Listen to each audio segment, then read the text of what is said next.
He arrived, sharply dressed in a custom suit, ready to spearhead a major tech summit. Yet the hotel staff dismissed him, instructing him to wait outside.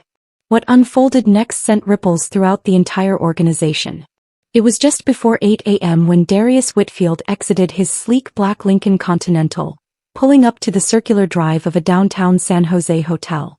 He adjusted the cuff of his navy blue suit jacket, the fine fabric catching the morning light. Every detail, the precise cut, the crisp shirt, the Italian leather shoes, conveyed purpose and exactitude. But the valet remained motionless, not even a single step forward.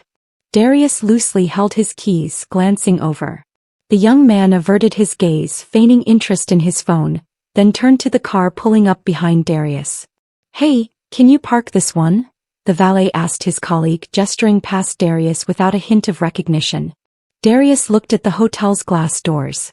No grand signs, no welcoming red carpet, just pristine glass and a quiet foyer. Nothing hinted at the drama about to unfold within those walls. He retrieved his keys, parked the car himself and crossed the driveway. As he pushed open the front door, he noticed the subtle shift in the concierge's smile. It vanished as quickly as it appeared. "Can I help you?" the woman at the front desk inquired without looking up. "Yes," Darius replied. "I'm here for the SummitNet conference. I believe you have the Redwood room reserved for us." The woman quickly scanned his face, frowned, then returned her gaze to her screen. "Do you work for one of the vendors?" she asked. "No, I'm the CEO." She blinked. "Right. Could you wait outside for a moment? We're still prepping the space." He paused. "I'm also the keynote speaker." There was no apology, no moment of realization. Just a tight smile and a flat, "Still, we're not quite ready. Please wait outside." Another staff member, a young man in a blazer with a walkie-talkie clipped to his belt, appeared behind her. He scrutinized Darius as if checking for an identification badge. "You with security?" he asked, lowering his voice. "I'm Darius Whitfield," Darius responded evenly. "The conference you're hosting today? I run it." A beat of silence. Then the man tilted his head toward the door. "Just give us a few, sir. We'll call someone to come get you." Darius exhaled slowly through his nose, a measured breath. People were beginning to arrive. A pair of early investors, one a white man in a gray plaid suit, were instantly met with handshakes and warm smiles. No one asked him to wait outside. Darius caught his eye, but the man barely acknowledged him, proceeding through the lobby, escorted by the very staff who had just instructed Darius to step out. The hotel doors hissed shut behind him. Darius was now back on the pavement, just outside the main entrance. He checked his watch, 8:09 a.m. His speech wasn't for another 51 minutes. He had time, but something was simmering within him, and it wasn't anger. It was something colder. Across the street, a mother pushed a stroller toward a coffee shop. A bus wheezed to a stop at the corner. Life moved on, yet Darius stood there, a man who had built a company from the ground up, treated as if he didn't belong because he didn't fit their preconceived notions. The phone in his pocket vibrated. "Boss?" came the voice of his assistant, Jalen. "Just checking, did they greet you yet?" Darius stared at the hotel doors, his tone calm. "Not exactly." That's when something shifted, not in them but in him. Jalen was still on the line, his voice low but alert. "What do you mean, not exactly?" "They asked me to wait outside," Darius replied. There was a pause. Not shock, not disbelief, just silence. Jalen had worked with Darius long enough to know that when he spoke like this, measured without inflection, it meant he wasn't merely reporting. He was processing it, cataloging it. "Want me to come down?" Jalen asked. "No," Darius said. "Stay with the investors. They'll be arriving in the next 15. Let me handle this."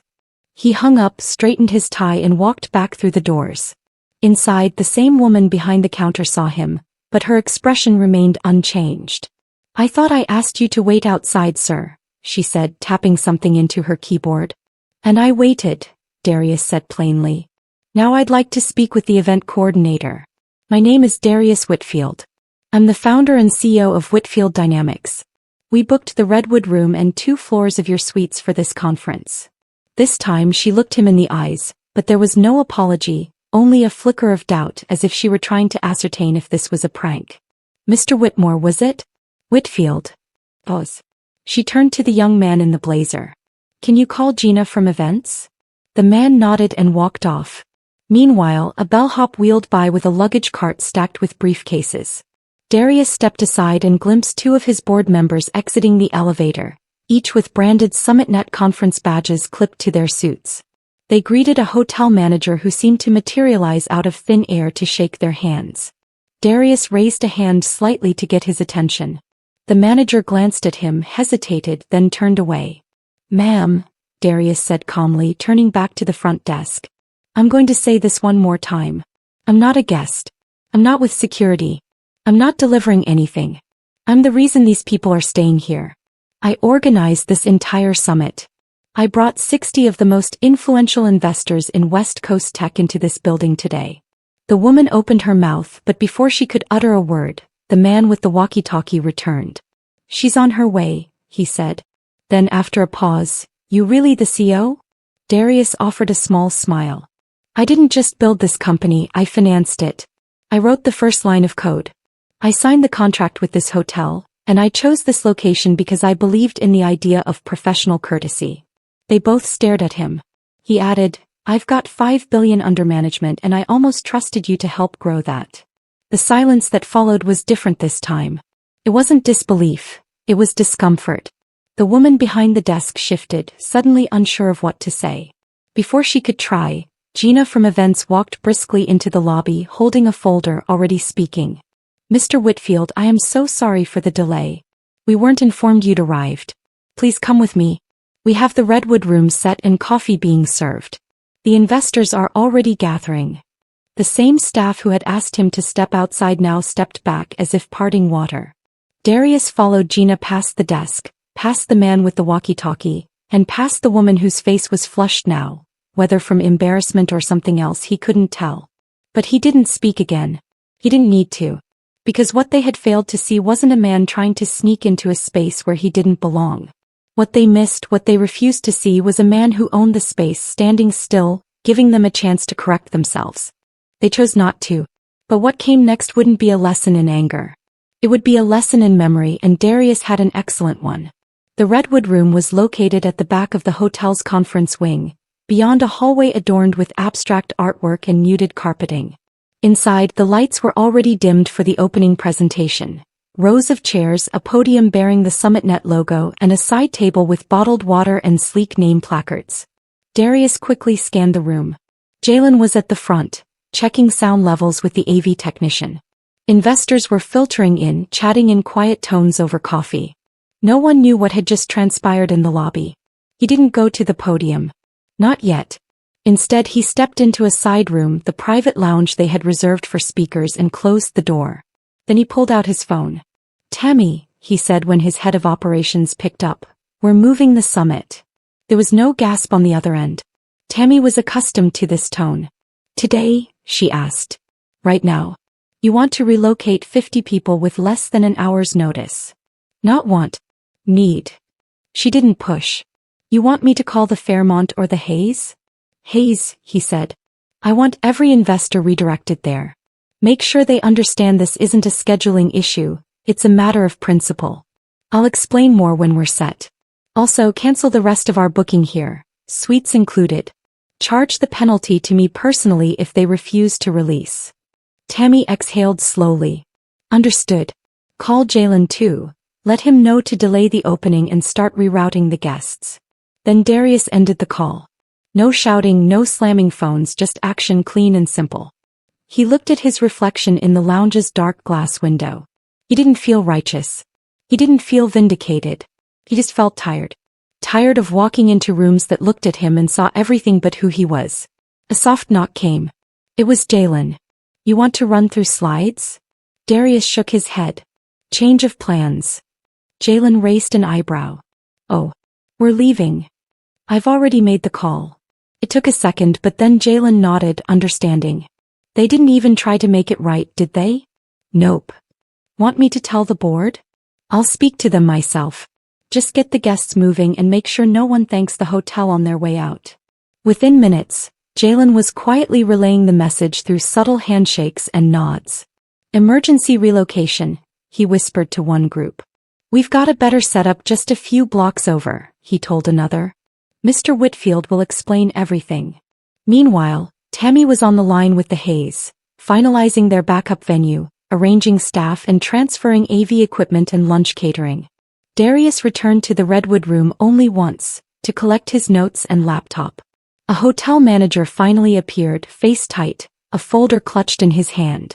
"Mr. Whitfield, I understand there was a mix-up at the front desk this morning, and I want to personally apologize. It was never our intention to offend you." "You didn't offend me," Darius cut in calmly. "You just disqualified yourselves. This isn't about ego, it's about standards." The manager blinked. "Can we make this right?" Darius zipped his laptop case and looked at him. "You had your chance." He didn't raise his voice. He didn't need to. Because the only thing louder than outrage is absence, and that room minutes ago full of top-tier investors was emptying fast. As Darius exited through the same lobby where he'd been told to wait outside, he saw the same desk clerk watching him, her lips pressed in a line. The young man with the walkie-talkie was gone. He didn't stop walking. A black SUV waited out front. The driver opened the door and Darius got in, his phone already ringing. But this wasn't the end of the day's story. It was just the part where other people started catching up. By the time the first tray of croissants reached the now half-empty Redwood room, most of the guests were already blocks away, gathering in the grand atrium of the Hayes, San Jose's other luxury hotel. Unlike the first venue, staff there didn't need to be convinced of who Darius was. They welcomed him as if they'd been preparing for this for weeks. Meanwhile, back at the original hotel, the front desk looked confused. The receptionist kept checking her screen, scrolling through the guest list, then the room blocks. Her brow furrowed as she picked up the phone. "Gina, the conference guests, they're leaving." Gina, the events coordinator, was in the loading bay helping the AV team pack up gear. "What do you mean, leaving?" "I mean, people are checking out. They're canceling their keys. Some just walked out without saying anything." In less than 20 minutes, the lobby that had been filling with handshakes and business cards now had wide gaps. Conference signage still stood, but the energy had drained like water through a cracked floor. Then the manager's phone rang. "Sir, the company has cancelled all bookings. The suites. The Redwood room. Catering. Everything." He blinked. "That's not possible, it's summit day." But it was possible, and it had just happened. Calls started flooding in. The front desk clerk looked panicked now, trying to catch the manager's attention while balancing another call from housekeeping. "This guest just left without notice," someone said. "This client said they won't be paying for today's brunch. They said, talk to Mr. Whitfield," another added. A security guard approached the manager. "That SUV outside. It took him and a few others. They're gone." The shift was like watching dominoes fall.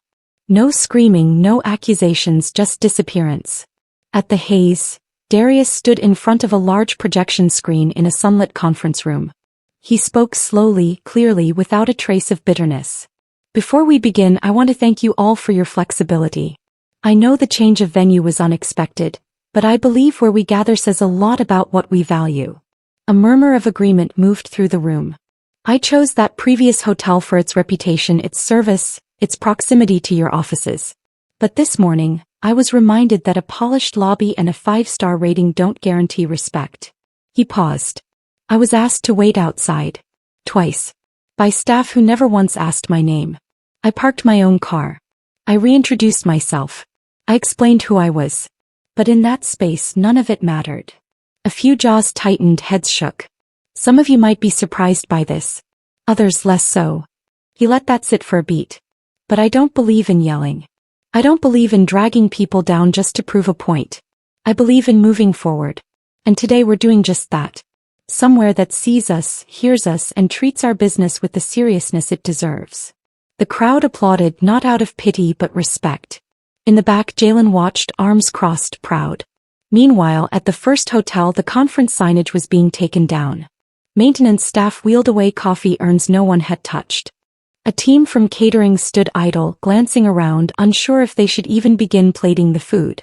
The manager stared at a paper in his hand, a formal notice from Whitfield Dynamics terminating their agreement, effective immediately. No lawsuit, no threats, just a clean severance and a heavy cost. He called the general manager. "We lost the event," he said. How? The guest we didn't recognize. He was the event. But while the hotel tried to clean up what they'd ignored, Darius was about to peel back a layer none of them expected. His own story. The day had settled into late afternoon. The sun cast long shadows across the street as Darius sat in the back seat of the SUV, his suit jacket folded neatly beside him. No tie now, just the open collar of a white shirt and a tired look in his eyes. Jalen sat next to him, scrolling through emails on his tablet. You sure you don't want me to write a public statement? Jalen asked. People are already starting to post. Someone from Marlowe and Banks took a video of you walking out. Darius shook his head. Let them talk. I'm not here to go viral. He leaned his head back against the seat. The engine hummed. Outside, kids rode bikes on the sidewalk, laughing loudly. A woman in a red jacket helped an older man out of a rideshare and into a small dental office. Nothing extraordinary, just the day carrying on. But inside the car there was a wait. Can I ask you something? Jalen said, not looking up. Go ahead. Why didn't you just go off on them? I mean, they deserved it after everything. Darius didn't answer at first. He just looked out the window. Then slowly he said, when I was 19 I walked into my first interview with a resume full of summer jobs and a GPA that should have opened doors. The receptionist asked if I was delivering food. I smiled, said no, waited 2 hours. Interview never happened. They forgot I was there. Jalen glanced over, quiet. I could have made noise, made a scene. But I didn't. I left, found another door and another after that. He rubbed his hands together as if remembering the cold grip of a steering wheel from years ago. Thing is, I spent the first part of my life thinking if I just achieved enough, people would stop making those assumptions. That degrees and money and suits would somehow speak louder. He looked over at Jalen. They don't. Jalen nodded slowly. But this wasn't just another receptionist. This was a whole hotel, a whole moment. Exactly, Darius said. That's why I left. Because I didn't need to prove anything. I didn't need them to understand. I needed the people watching to see what it looks like when you refuse to beg for respect that you've already earned. He exhaled, looking out the window again. My father used to say, you can't force people to see you, but you can choose where you won't be invisible. Jalen leaned back in his seat, letting that settle. They stopped at a light. Across the intersection, a billboard flashed with an ad for a startup accelerator. Young faces, sleek logos, bold colors. Jalen smiled. You ever think we'd be the ones running those things instead of applying to them? Darius smirked. Every day. And still doesn't feel real sometimes. The SUV pulled to a stop in front of the Whitfield Dynamics building. Glass, steel and quiet pride. As they got out, the receptionist in their lobby waved, already holding the elevator. As they rode up, Jalen broke the silence. You ever think about telling that story? The 19-year-old version. Maybe, Darius said. Not for sympathy but for clarity. Because people think this stuff just happens now and then. One bad day. One rude employee. But it's never just about one moment. It's about patterns, repeated, sharpened, and buried. He stepped off the elevator, briefcase in hand. You can't fix what people won't name. But you can show them how to walk away from it with their dignity intact.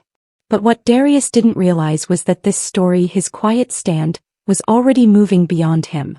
The fallout began quietly, not with headlines, not with outrage, just a few whispers exchanged in the corners of conference rooms. Then a handful of emails. By midweek, 3 other companies had quietly canceled their bookings with the same hotel. No statements, no protests, just a simple message. We've decided to move in a different direction. But inside those boardrooms, the conversation wasn't vague. You hear what happened with Whitfield's team? Yeah. We don't need that kind of risk tied to our name. What's the backup venue again? The hotel tried to patch the damage.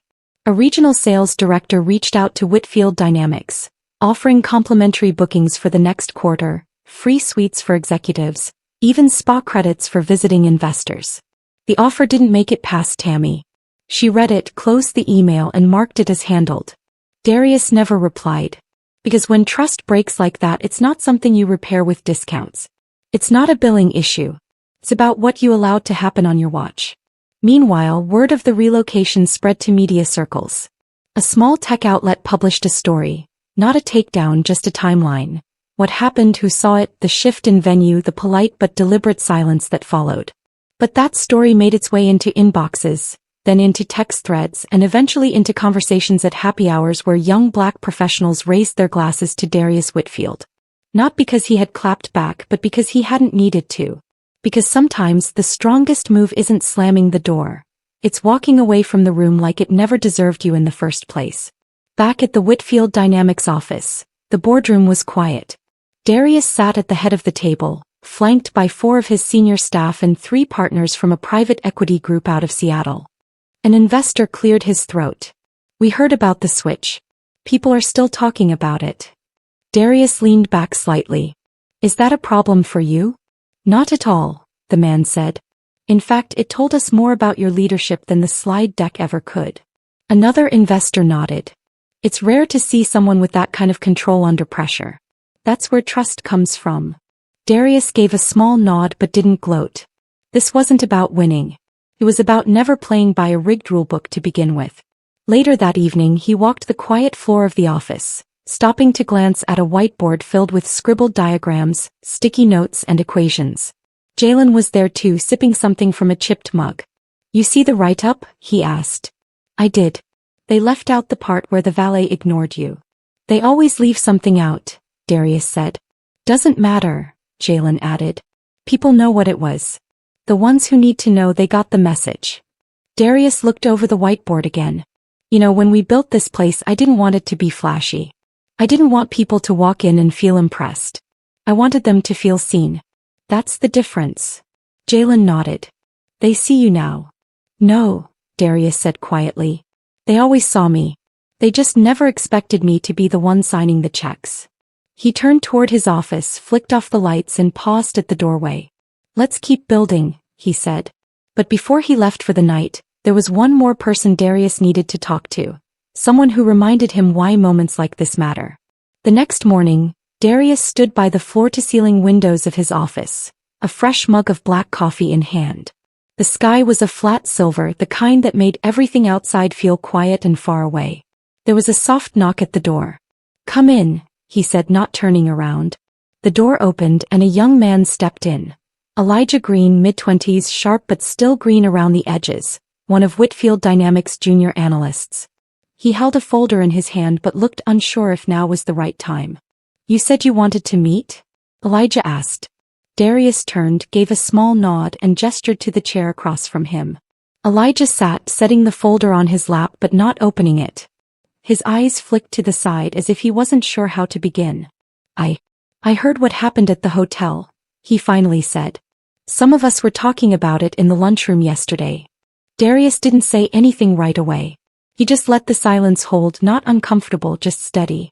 "I guess I just wanted to ask, how do you not let it get to you?" Elijah said. "How do you stay calm when it's that obvious?" Darius smiled slightly. "You think I stayed calm?" Elijah paused. "Didn't you?" "No," Darius said. "I just didn't let them see it." He set his coffee down. "You know what they saw when I walked into that hotel? A man standing where they didn't think he should be. Nothing else mattered, not the work, not the contracts, not the conference. Just their own picture of what power looks like and who doesn't fit it." Elijah leaned forward. "So why not confront them? Why not tear into them and let the world see?" "Because the world already sees." "That's not the problem," Darius said. "The real fight isn't about proving anything to them. It's about teaching the people who come after us that you don't need their approval to make moves. You don't need permission to belong." Elijah nodded slowly. "You handled it with class," he said. "If it were me, I don't know." "That's the thing," Darius said. "You don't have to know. You just have to remember this. Never trade your composure for someone else's ignorance. If they misjudge you, let them. But make sure that the space you're building for yourself, your company, your name, your team, never makes anyone else feel like they don't belong there." Elijah sat back, the words landing heavier than he expected. "That's what it means to lead," Darius said. "You don't yell at the wall. You build a door somewhere else." They sat in silence for a few seconds. Then Darius leaned forward. "Now," he said, tapping the folder Elijah brought, "what's in here?" "Oh, right," Elijah said, startled back into work mode. "New proposal from the behavioral data team. We made some changes based on your notes last week." Darius flipped it open and scanned the first page. "Good. Let's meet with the team this afternoon. Elijah stood to leave but stopped at the door. Thank you, he said. For what? For showing us how to move without ever lowering yourself. Darius gave a quiet nod and Elijah left the room. Outside, traffic moved steadily as if the world hadn't noticed any of it. But the people who had noticed, they wouldn't forget. Because this wasn't just about one man and one hotel. It was about all the rooms people walk into where someone looks up and sees only half the story. It was about the quiet ways power can speak through action, not reaction. And it was about rewriting the rules without ever picking up the pen they tried to hand you. If this story resonated with you, if it made you think about how you carry yourself in spaces that weren't built for you, share it. Talk about it. And don't forget to subscribe for more true stories that show just how powerful quiet strength can be.